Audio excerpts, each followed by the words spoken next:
مخالفات اش عندنا؟ عندنا مخالفه ديال الدرجه الاولى، المخالفه ديال الدرجه الثانيه، والمخالفه ديال الدرجه الثالثه. ديال الدرجه الاولى 5.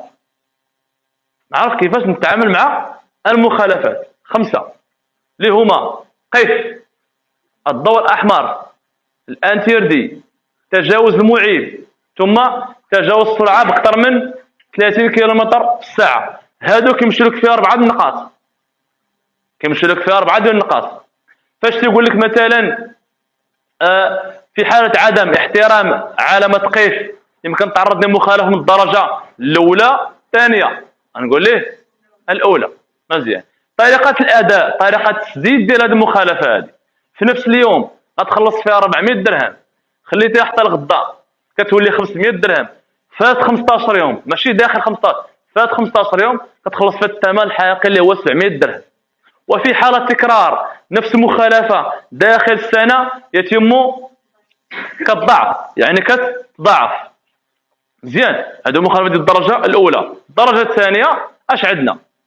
من 500 درهم ل 1000 درهم. عندنا فيها حزام السلامة، ثم كذلك إركاب وإنقاذ الأطفال العمر ديالهم أقل من 10 سنوات، ثم كذلك اش؟ الهاتف النقال. شحال كيمشي لك في النقطة هذه؟ 1 نقطة. أرد البال مزيان. 1 نقطة. تيقول لك عدم ربط حزام السلامة يمكن يؤدي إلى خصم من نقط، نقطة، نقطتين، 3 نقط. نقول له نقطة. مخالفة من الدرجة الثانية شحال فيها؟ فيها من 500 ل 1000 درهم. طريقة التسديد، طريقة التسديد في نفس اليوم شحال قلنا؟ 300 في نفس اليوم 300 درهم.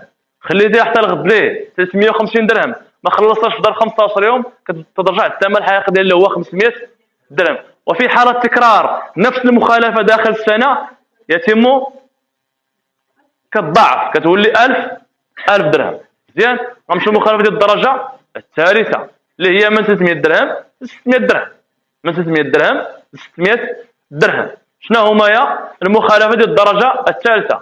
عندنا مؤشر تغيير اتجاه اللي هو السينيال، تغيير اتجاه الممنوع، ثم كذلك خطوط الرأس، تغيير أبعاد العربة، تغيير أبعاد أو تجاوز الحمولة، تغيير الأبعاد ديال العربة أو تجاوز الحمولة. والخامسة تجاوز السرعة بأكثر من 10، بأكثر من 10. يعني أنا مثلا البلاكة عندي فيها 100 ومشيت ب 110، مخالفة من الدرجة الثالثة.